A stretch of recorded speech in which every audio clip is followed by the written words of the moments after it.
number. They laughed at the primitive humans until Earth's sleeper fleet woke up.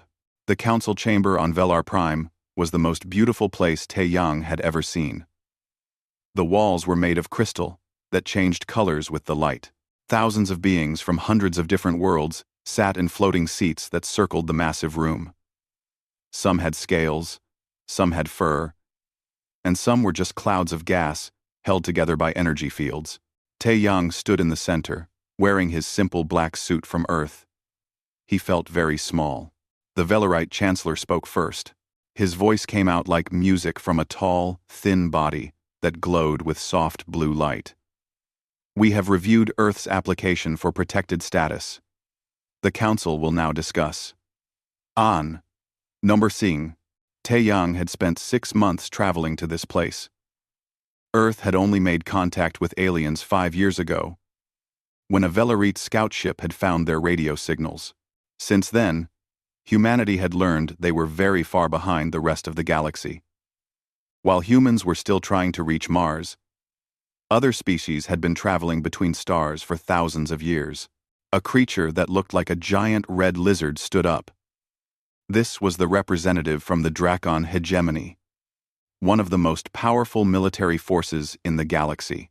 His name had too many sounds for human throats to make, so Taeyang just thought of him as the Drakon. Protected status? The Drakon laughed, and smoke came from his nostrils. I have reviewed the human military specifications. They still use chemical explosives. Their fastest ships need years to cross their own star system. They shoot metal bullets at each other. Other council members started laughing too. Taeyang kept his face calm. He had expected this. Earth's technology looked like toys compared to what the galaxy had. The Drakon continued. Their most powerful weapons are primitive nuclear devices. We stopped using such things 10,000 years ago, when we learned to weaponize antimatter. A floating jellyfish creature spoke next, its words coming through a translation device. The humans have only existed in space for barely a century. Most species don't even achieve stable fusion power that quickly. Perhaps we should admire their progress rather than mock them. Progress? The Drakon snorted. They are insects. Clever insects, perhaps, but insects nonetheless. Why waste council resources protecting them? The Chancellor raised one long arm. Ambassador Taeyang, you may speak in your defense. Taeyang walked to the center platform. His footsteps echoed in the silent chamber. He had prepared a long speech about Earth's history, their achievements, their potential. But looking at these ancient, powerful beings, he knew pretty words would not matter. You're right, Taeyang said simply. By your standards, we are primitive. Our ships are slow. Our weapons are simple. We have only just learned we are not alone in the universe. He paused and looked directly at the Drakon. But humanity has survived ice ages that covered our world in snow. We survived plagues that killed half our population. We survived centuries of war against ourselves. And what is that? The Chancellor asked. Patience, Taeyang said. And preparation. We learned to think ahead. We learned to survive. The Drakon laughed again, louder this time. Survive? Against what? You have never faced a real threat. You have never seen a planet burned from orbit. You have never watched a sun go dark because someone pulled all its energy out. You know nothing of real war. That's true, Taeyang agreed. We don't. But we know enough to be ready for it. This made several council members laugh. The floating jellyfish spoke again, more kindly. Ambassador, your spirit is admirable. But courage without power is just brave words. The galaxy is dangerous. There are species that would take your world just for the water on it. Others would enslave your people, or worse. Without protection, humanity will not last long. Then protect us, Taeyang said. That's why I'm here. The Chancellor looked around the room. We will vote. All in favor of granting Earth protected status? The floating jellyfish glowed green for yes. A few others did too. But most of the council remained dark. The vote failed badly. Then the Dracon stood up again. I have a proposal. The hegemony has need of the rare minerals in Earth's asteroid belt. We officially claim the Sol system as Dracon territory. The humans may remain on their planet under our supervision. They will mine the asteroids for us. Taeyang felt ice in his stomach. You can't just take our home. We can, the Dracon said flatly. You have no military power to stop us. You have no allies to help you. The Council has refused you protection. By galactic law, unclaimed systems belong to whoever has the strength to hold them. We claim it, Taeyang shouted. Humanity claims the Sol system. Then defend it, the Draken said with a smile that showed too many teeth. The hegemony fleet will arrive at your world in one standard cycle. That's about 30 of your Earth days. You may surrender peacefully and live as workers, or you may resist and be eliminated. The choice is yours. The Chancellor looked uncomfortable. This is within galactic law, though I wish there was another way. Ambassador Taeyang, I'm sorry. Earth needed to be stronger before making contact, perhaps in a few centuries. We don't have centuries, Taeyang said quietly. We have 30 days. The council session ended. Taeyang walked back to his small ship alone. Other ambassadors avoided looking at him. Some seemed sad. Others seemed like they didn't care at all. Taeyang walked people. On day 1-4, one old alien with 4 arms touched his shoulder as he passed. Leave your planet, young one, the old alien whispered. Take your people and run. Find a new world far from here. It's your only chance. Taeyang nodded but said nothing. He climbed into his ship and started the long journey back to Earth. It would take him 20 days, even using the emergency quantum beacon to speed up. That left Earth with 10 days to prepare. During the flight, Taeyang recorded everything that had happened. He sent it ahead through the quantum network. He imagined the panic on Earth when they received the news. People running in the streets, governments meeting in emergency sessions, the media showing the Draken's laughing face over and over. But Taeyang also remembered something from his briefing before he left Earth. The old admiral who had trained him had pulled him aside on the last day. If they refuse us, the admiral had said, if they threaten us, you tell me immediately. Don't argue. Don't fight. Just send the word home, and let us handle the rest. What will Earth do? Taeyang had asked. The admiral had smiled strangely. Something we should have done a long time ago. Something we hoped we would never have to do. Taeyang had not understood then. But as his ship moved through the dark between stars, he allowed himself to hope. Earth had surprised itself many times before. Maybe, just maybe, they had one more surprise left. Back on Earth, deep beneath the city of Seoul, Admiral Haejin stood in a command center that officially didn't exist. She watched the recording of the council session on a dozen screens. Around her, officers sat at stations monitoring communications from across the solar system. Captain Dongmin stood beside her. They really think we're helpless, he said. Good, Haejin replied. She pressed a button on her console. Across the solar system, hidden in the shadows of moons and asteroids, in the dark beyond Pluto, ancient systems began to wake up. Computers that had slept for 200 years opened their electronic eyes. Weapons that had waited in silence started running checks on their systems. Haejin spoke into her microphone, and her words were transmitted to every military base on Earth, on Luna, on Mars, and to the hidden stations scattered throughout the Sol system. This is Admiral Haejin. Authorization code Guardian 77 Alpha. Execute Eternal Guardian Protocol. Wake them up. Wake them all up. In the darkness of space, the first lights began to appear. Number. They laughed at the primitive humans until Earth's sleeper fleet woke up. The year was 2087.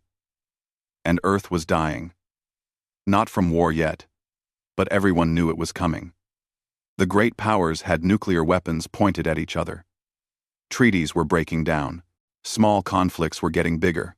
Dr. G1 stood in her laboratory in Seoul, looking at the stars through her telescope, and wondered if humanity would survive to see them up close. Her phone rang. It was a government number she didn't recognize. Dr. G1, this is General Kyung-soo. Your country needs you. The world needs you. 3 days later, G1 was on a plane to Geneva. She was taken to a bunker deep underground, where representatives from 20 nations were gathered. The general introduced her to scientists and military leaders from around the world. We have a problem, the general said to the room. Nuclear war looks more likely every day. If it happens, civilization ends. Maybe humanity ends. We need insurance.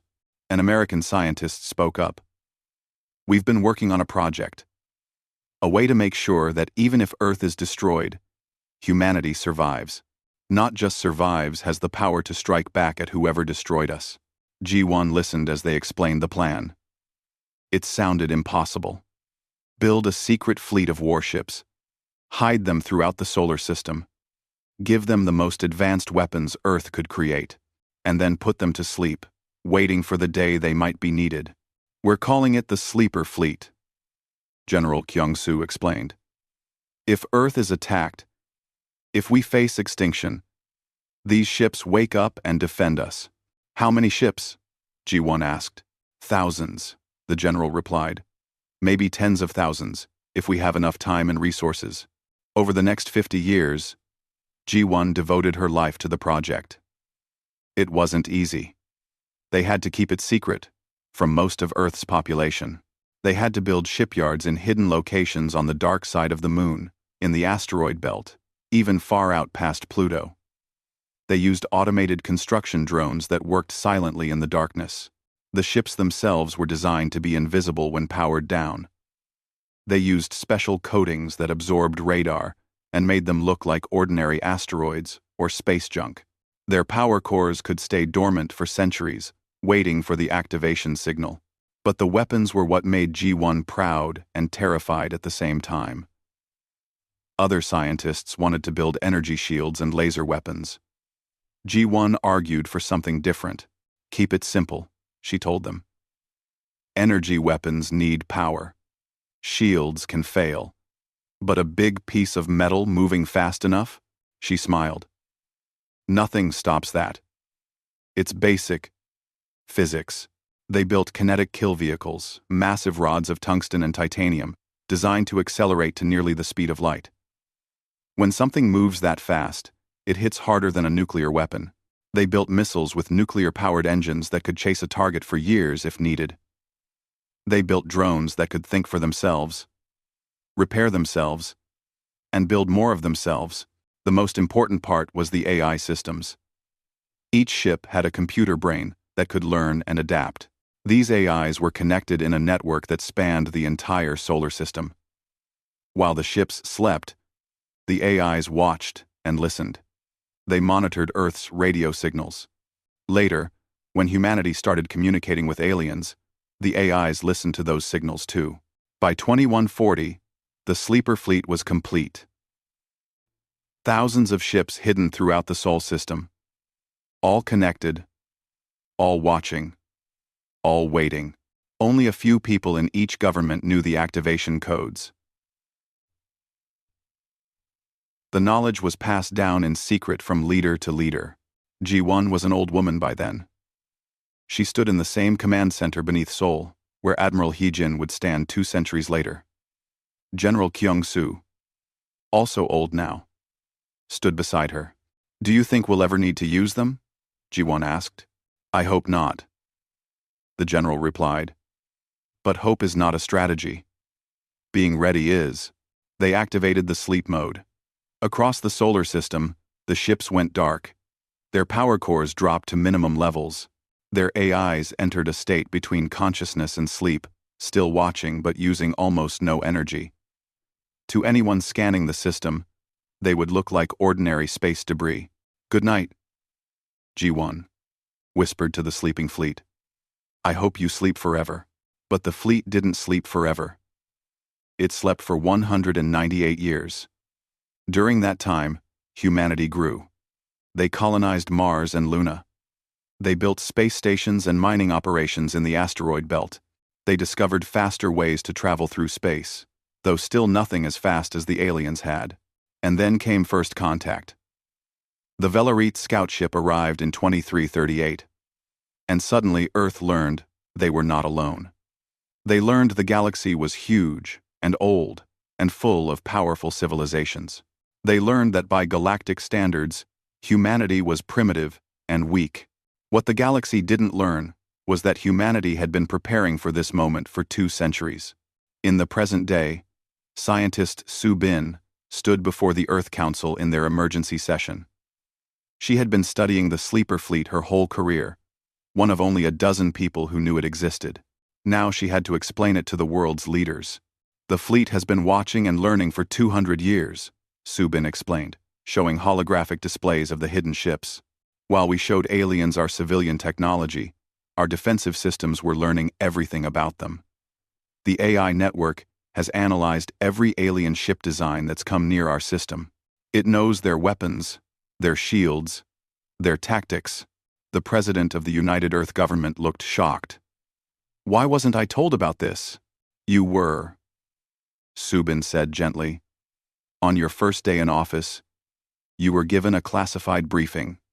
You signed documents about the Guardian Protocol. Perhaps you don't remember it was mixed in with thousands of other classified programs. The president checked her records and went pale. I do remember. I thought it was a Cold War relic. I didn't think. No one thought we'd need it, Su Bin agreed. That was the point. It's insurance you hope you never use. But the Draken hegemony is coming. We have 10 days before their fleet arrives. Admiral Heijin has already sent the activation signal. She showed them live feeds from across the solar system.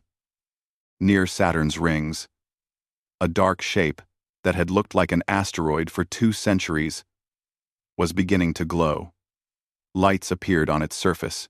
Its engines, dormant for so long, were warming up. And it wasn't alone.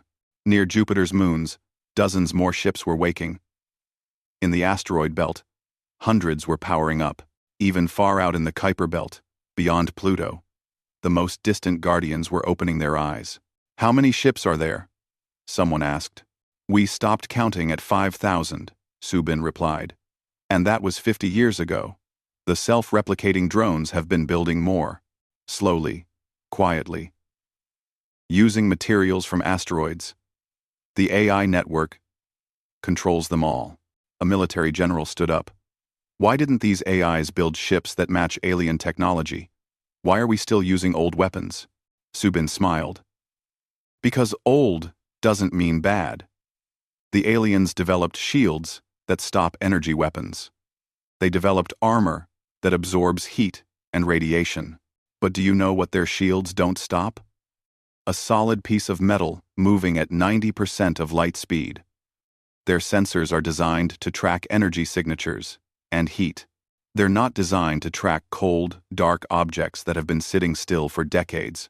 She pulled up tactical simulations. The fleet has been planning this battle for years. Every ship position was chosen centuries ago. Every firing solution was calculated before the Drakon even decided to come here. We're not reacting to them. They're walking into a trap that's been waiting since before their grandparents were born. The room was silent.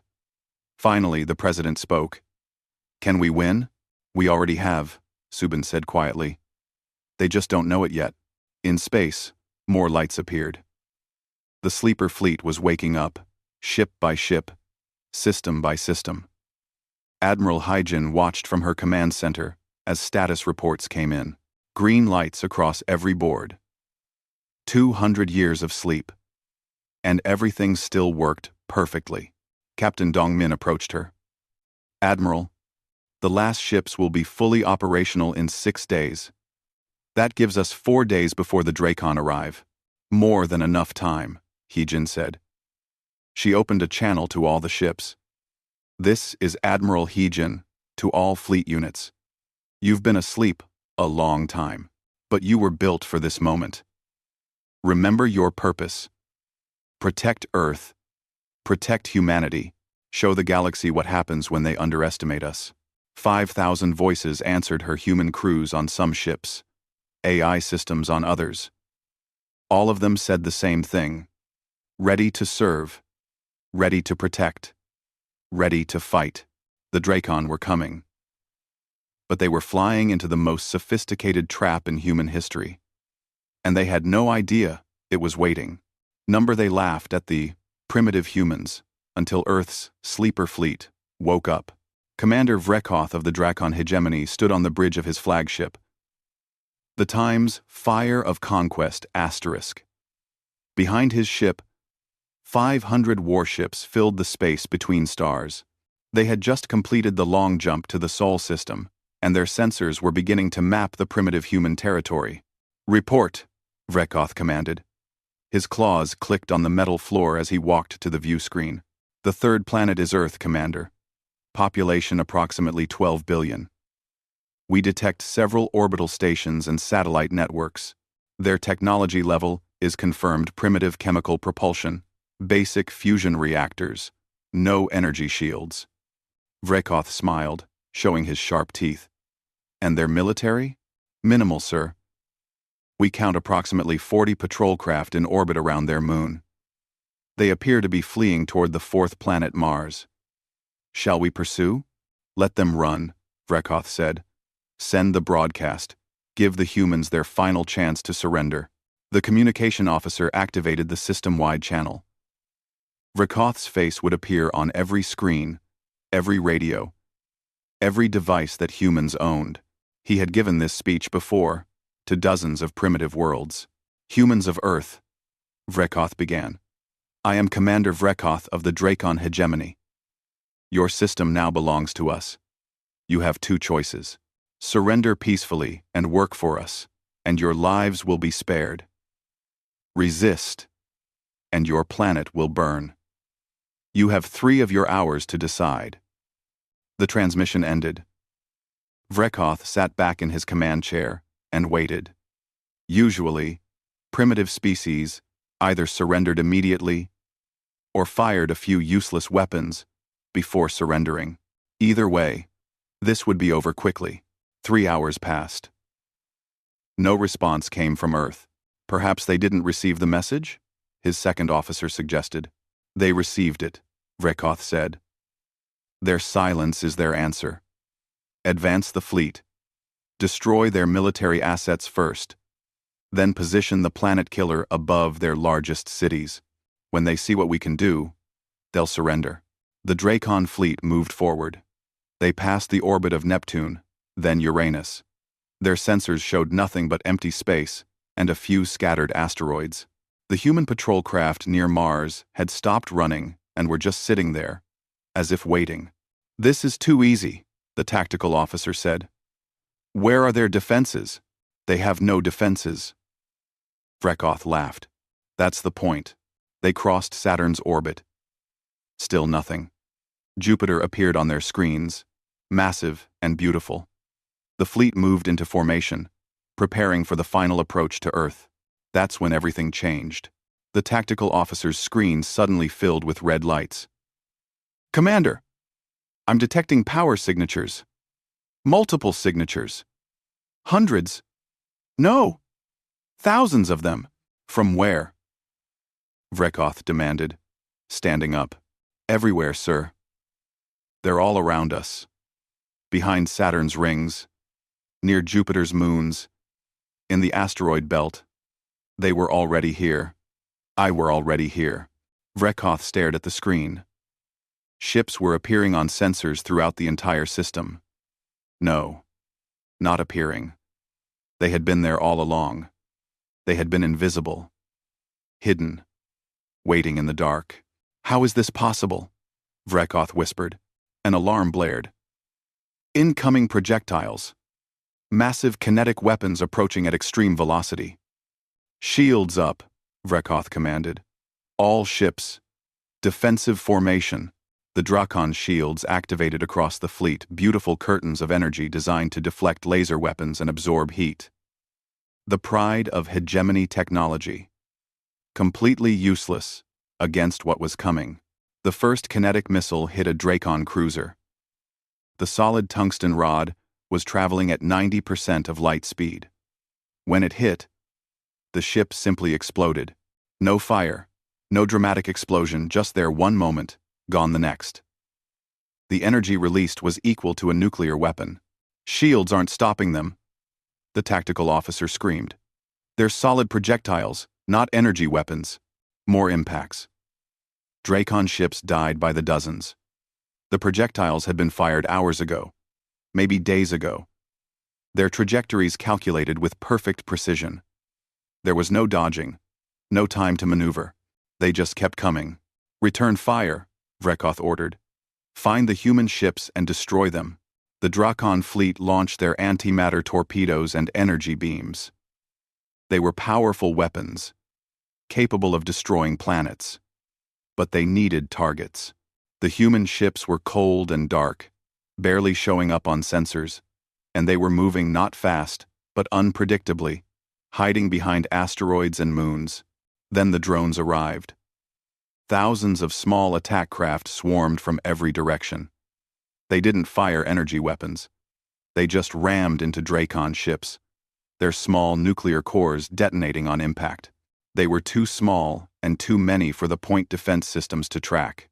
"They fight like insects," Vrekoth roared in frustration. A human voice came over the communication channel.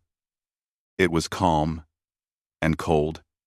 "Commander Vrekoth, this is Fleet Coordinator Jae-hoon of Earth Defense Command. You were warned." "Warned?" Vrekoth spat.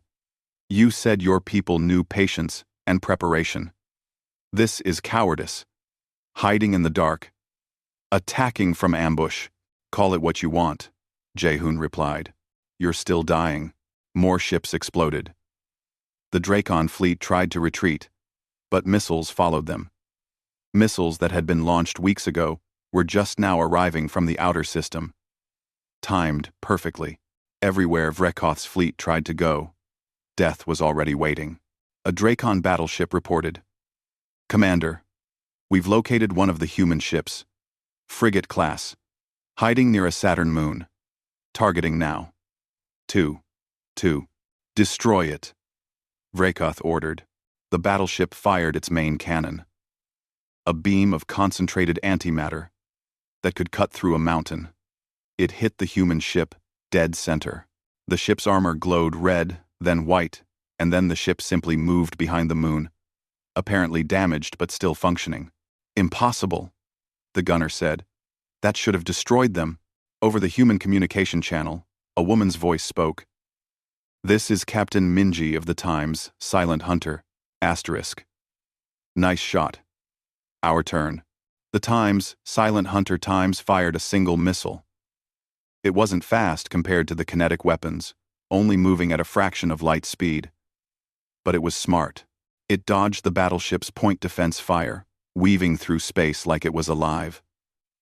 When it hit, it buried itself deep in the battleship's hull before detonating. The nuclear explosion happened inside the ship. The battleship broke in half. "They're using nuclear weapons," the tactical officer said in shock. "We haven't used such primitive devices in 10,000 years. Primitive, but effective." Jae-hoon's voice came back.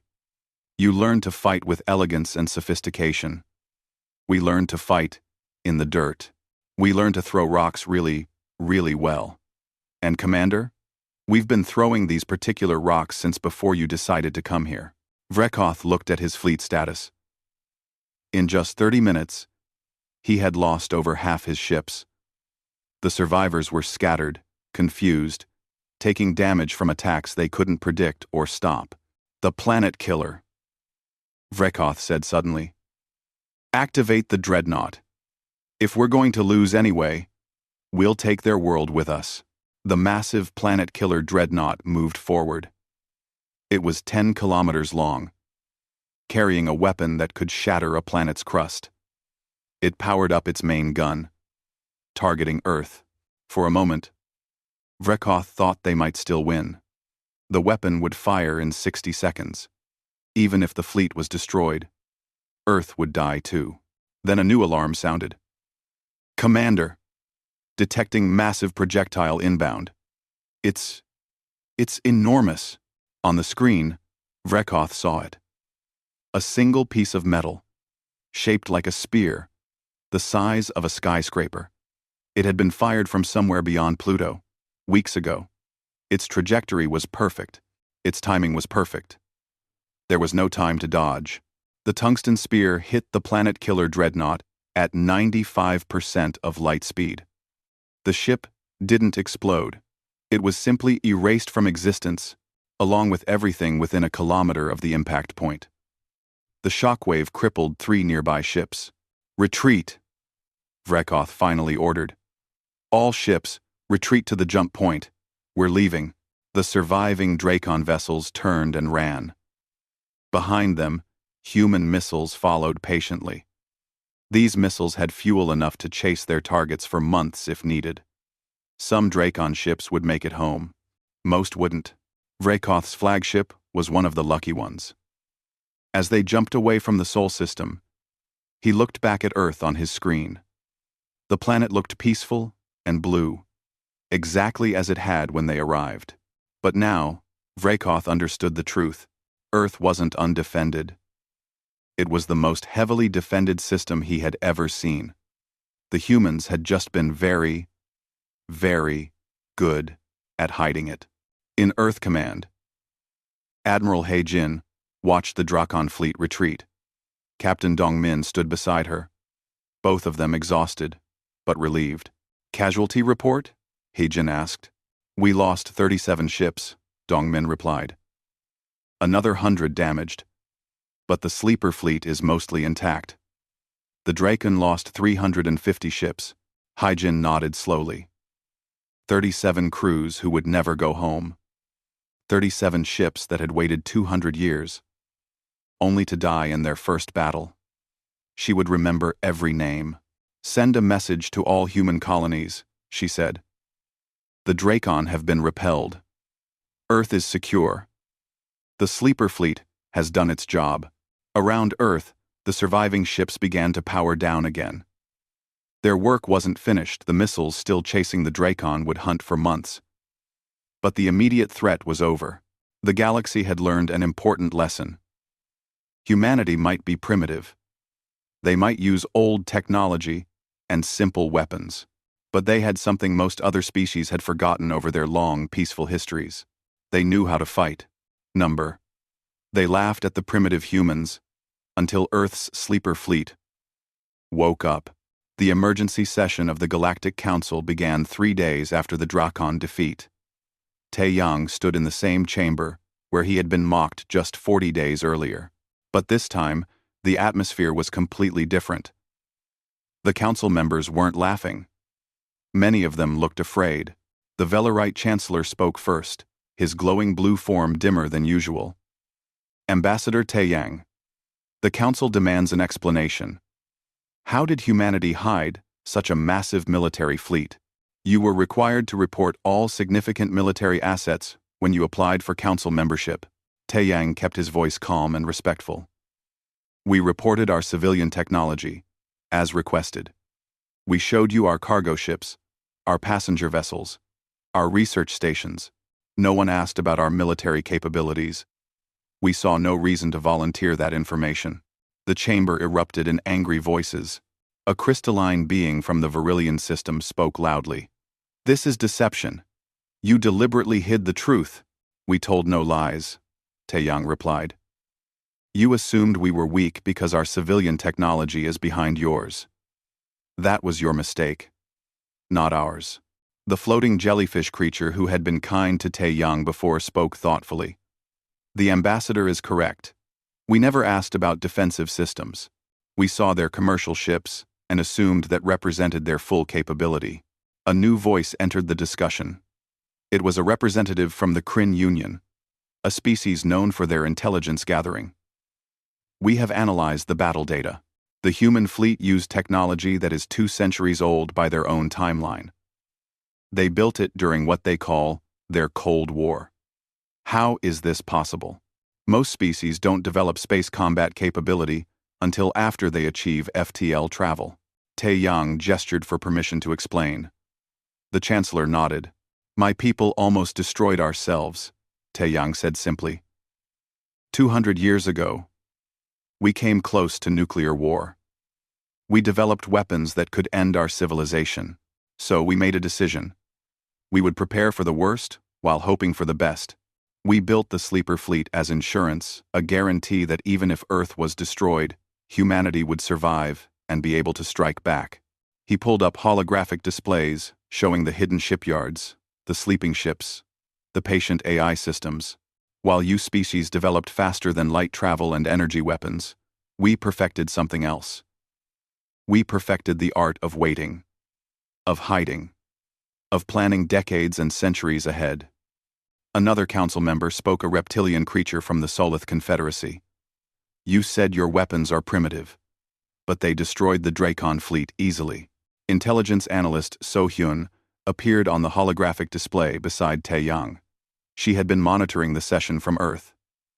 May I explain, Ambassador? Taeyang nodded, and So Hyun addressed the council. Your species developed FTL travel early in your technological development. You never faced the threat of extinction from your own weapons. You never needed to perfect the kind of warfare that happens in a single star system over months and years of patient planning. She brought up comparison charts. Your shields stop energy weapons. Your armor absorbs heat and radiation. Your sensors track engine signatures and power emissions. All of your technology evolved to fight the kind of wars you're familiar with. Fast ships, powerful energy weapons, quick battles. But our weapons? So Hyun smiled. Cold metal moving fast. Silent missiles that can drift for weeks before activating. Drones that look like space debris. We designed everything to exploit the weaknesses in your standard defensive doctrine. The Kryn representative looked disturbed. You studied us. Even before first contact, you were preparing to fight us. Not you specifically, So Hyun clarified. We were preparing to fight anyone who might threaten us. The Sleeper Fleet AI has been listening to your radio transmissions for decades. When the Velorites made first contact, the fleet analyzed every ship design that came near our system. It learned your tactics, your weapons, your weaknesses. The chamber fell silent. Finally, a small, furry creature from the Paxson Coalition spoke up nervously. If the humans can do this, what's to stop them from attacking us? They've proven they can hide fleets we can't detect. They could be anywhere. Taeyang was about to answer when new alarms began sounding throughout the council chamber. An aide rushed to the Chancellor. Your Eminence, we're receiving reports from multiple sectors. The Threx Empire, the Nagari Collective, and the Boro Dominion have all launched attacks on human colony worlds. Taeyang's heart sank. Earth had 3 small colonies, New Sol on a moon in the Alpha Centauri system, and 2 mining outposts in nearby star systems. They were lightly defended, mostly civilian populations. The Kryn representative looked satisfied. It appears others are testing humanity's defenses. Let's see if your sleeper fleet extends beyond your home system. Taeyang wanted to punch the smug expression off the alien's face. Instead, he activated his emergency communicator to Earth Command. Admiral Haijin's face appeared. I heard. Ambassador. The colonies are reporting incoming fleets. Multiple attackers. Coordinating their assault. Do we have defenses there? Taeyang asked, already knowing the answer must be yes, or Haijin wouldn't look so calm. Every human colony has a sleeper fleet, Haijin replied. Not as large as Earth's, but adequate. They're waking up now. On the council chamber screens, live feeds began appearing from the attacked colony worlds. The first showed the Threx fleet arriving at New Sol, 200 warships. Weapons charging, confident in their overwhelming force. Then the space around them lit up with weapons fire. Ships that looked like asteroids suddenly activated. Missiles that had been drifting in the system for years suddenly locked on to targets. The Threx fleet lasted 7 minutes before retreating. The second feed showed the Nagari Collective attacking a mining outpost. They brought 100 ships and faced 500 hidden human defenders. The battle was over even faster. The third attack, by the Boro Dominion, ended before it began. The human colony AI transmitted the complete tactical data from the previous two battles before the Boro even entered weapons range. The Boro commander took one look at what was waiting and turned around without firing a shot. The council chamber was absolutely silent now. So-Hyun spoke again, her voice echoing in the stillness.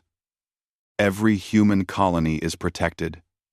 Every trade route is monitored. We've been expanding the sleeper fleet for 2 centuries. It grows slowly, quietly, using automated construction drones and materials from asteroids. Do you understand what this means? The Velarite Chancellor understood. His voice was quiet. Humanity has been at war footing since before most of us knew you existed.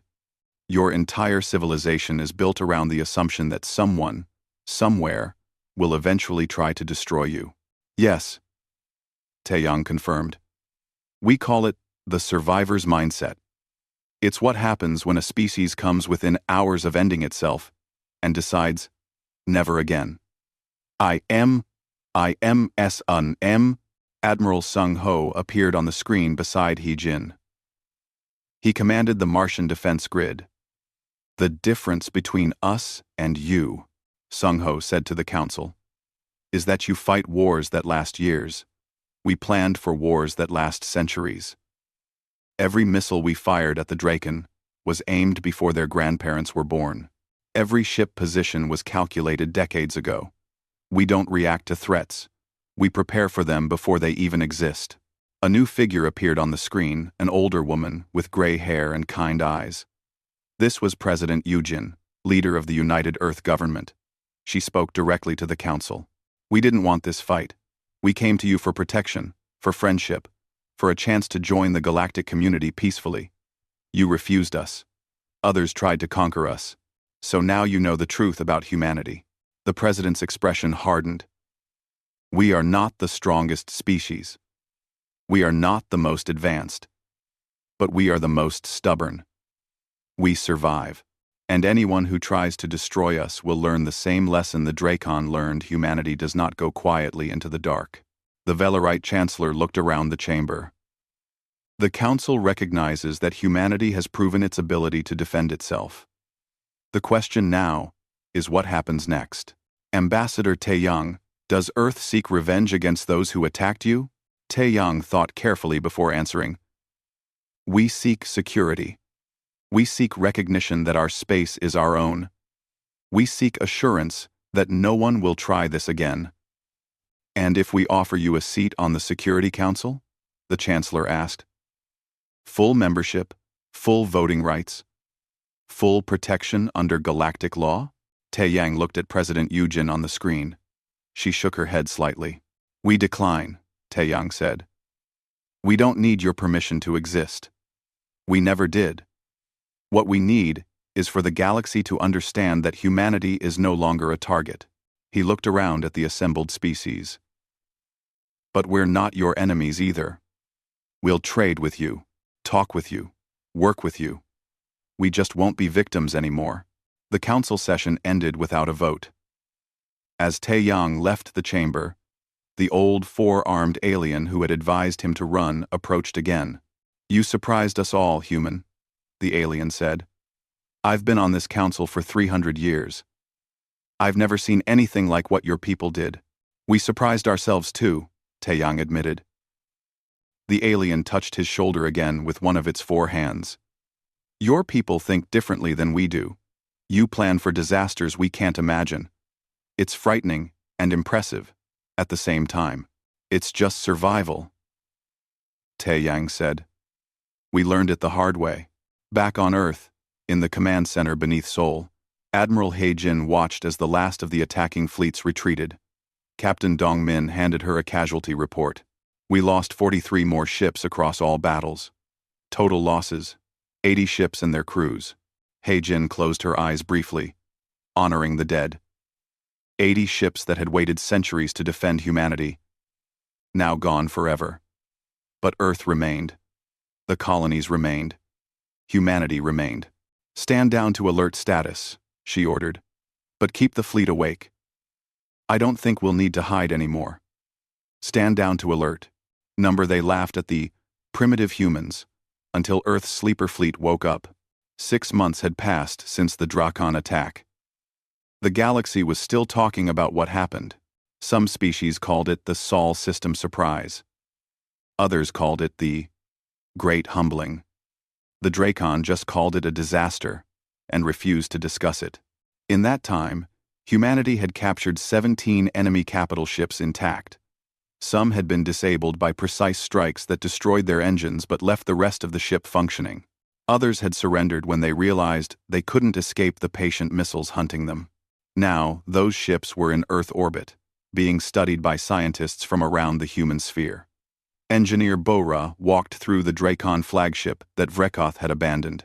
The technology was incredible, faster than light engines, antimatter reactors, energy shields that could stop laser weapons. But they never thought about stopping a big rock, Bora said to her assistant, shaking her head. All this advanced technology, and they forgot the basics. The assistant, a young man named Tae Sung, pointed at the shield generator. Could we adapt our kinetic weapons to use their FTL technology? Make missiles that can jump between star systems? Bora smiled. That's exactly what we're going to do. Humanity is about to get very interesting upgrades. On Velar Prime, another council session was happening. But this time, it was different. The Velarite Chancellor stood before representatives from dozens of peaceful species, the ones who had voted to protect Earth originally, the ones who had never threatened humanity. Earth has made an offer, the Chancellor announced. They will share their defensive technology with any species that promises peaceful relations.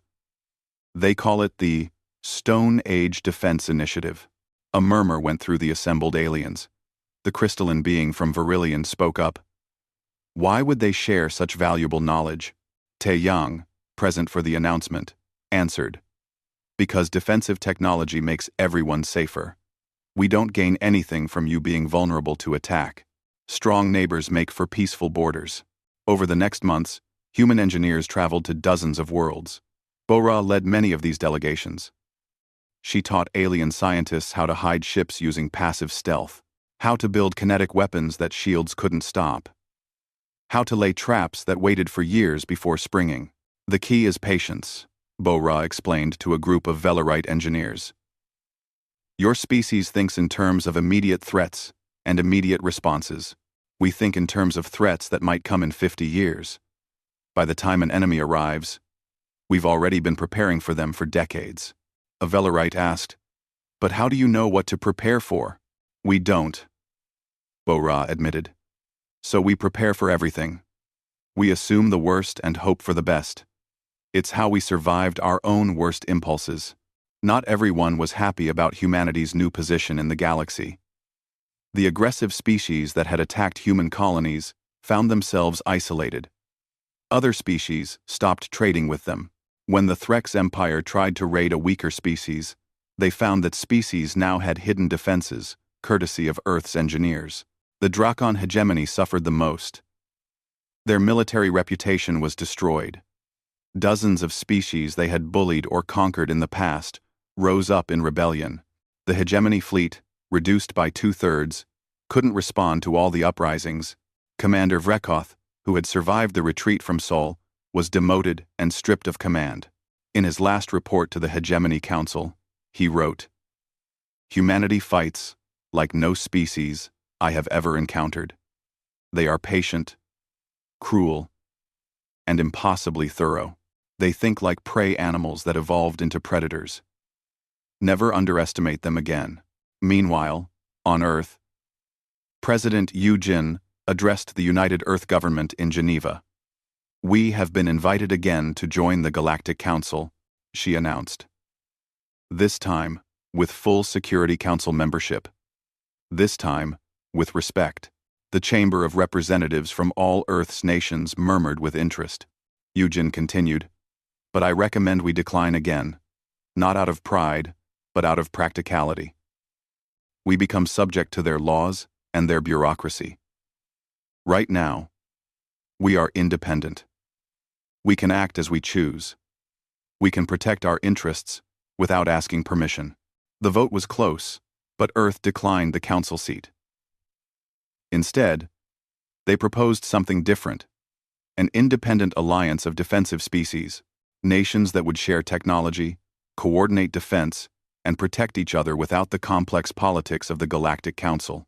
12 species joined immediately. Within a year, it was 30. They called it the Mutual Defense Coalition. The Galactic Council watched nervously as more of their members joined this new organization. Admiral Hai-Jin gave a speech at the first coalition meeting, held on Luna. We are not building an empire. We are not seeking to conquer anyone. We are simply stating a fact. We will protect each other. Attack one of us. You attack all of us. And all of us know how to fight. In the shadow of Saturn, at the place where the first sleeper ship had awakened, they built a memorial. Captain Dongmin attended the dedication ceremony. The monument listed every ship and every crew member that had died defending humanity, 80 names in total, though 3 had been automated vessels with only AI crews. Dongmin placed his hand on the memorial stone. Many of these people had been his friends. They had trained together, planned together, and waited together for a battle they hoped would never come. When it did come, they had performed perfectly. You gave us time, Dongmin said quietly to the names on the stone. Time to grow. Time to learn. Time to survive. We won't waste it. Scientist Subin continued to monitor the sleeper fleet, though it wasn't entirely asleep anymore. About 1,000 ships remained on active patrol, rotating duties so they wouldn't wear out their systems. The rest had returned to hibernation, but in a lighter sleep than before, ready to wake up quickly if needed. The self-replicating construction drones continued their work in the dark. New ships were being built, slowly and quietly. In another century, the fleet would be twice its current size. In 2 centuries, 4 times. No one rushed it. Humanity had learned patience. One day, Subin received a strange message from one of the distant fleet AIs. It had been monitoring communications from a region of space humans had never visited. A species there was facing extinction from an aggressive neighbor. They were sending desperate calls for help, but the Galactic Council was too slow to respond. Subin brought the message to Admiral Hai-Jin. It's not our fight, Subin said. They're not even asking us for help. They don't know we exist. Hai-Jin read the message carefully. How long would it take to get ships there? 6 months? If we use the FTL drives we've adapted from captured alien technology. And how many ships would we need? Subin calculated. Based on the enemy's capabilities? Maybe 50 ships. Probably fewer, given our tactical advantages. Hai-Jin was quiet for a long time. Finally, she said, prepare a relief fleet. Volunteers only. Make sure they know they're traveling 6 months to help people who might not even want our help. 1. 3 days later, 75 ships departed from the Sol system. They were crewed by humans who remembered being helpless, being mocked, being dismissed as primitive and weak. They were going to help another species avoid that fate. When they arrived in the threatened system, they didn't announce themselves. They just positioned their ships between the aggressors and the victims. When the aggressive fleet demanded they move, the human commander sent a simple message. No. The battle lasted 4 hours. 51 human ships survived. The aggressive species lost their entire fleet and filed a formal complaint with the Galactic Council about human interference. The species that had been saved sent a delegation to Earth. They were a peaceful people who looked like tall, thin birds. Their ambassador spoke at the United Earth government. We were going to die, the ambassador said simply. Our children, our history, our future all gone. Then ships appeared from nowhere. Silent ships that fought with terrible efficiency. You saved us, and you didn't even know us. President Eugene smiled. We knew enough. We knew you were in trouble. We knew we could help. That's all we needed to know. A year after the Drakon attack, Ambassador Tae Young returned to Velar Prime one final time. He wasn't there for a council session. He was there to meet with the Chancellor privately. "Your people have changed the galaxy," the Chancellor said. They sat in a garden under Valar's 3 moons. "Predators are becoming cautious. Even the Galactic Council is reforming its policies. That wasn't our goal," Taeyang said. "We just wanted to survive." "Crises. Crises. I know," the Chancellor replied. "That's what makes it so effective. You didn't want power, you wanted security.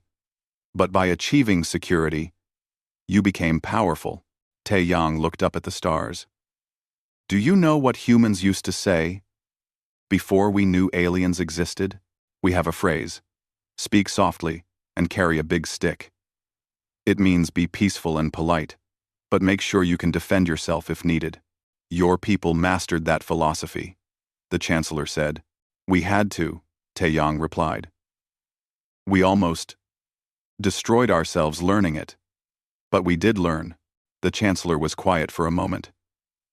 "What will humanity do now? Will you build an empire? Will you conquer worlds like the Dracon tried to do?" Taeyang laughed. "No. We're going to do something much more human. We're going to explore. We're going to learn. We're going to help people who need help. We're going to make friends." He paused. "And we're going to keep building ships, just in case anyone forgets the lesson they learned." Back on Earth, in her small apartment in Seoul, old Dr. Ji-won sat watching the news.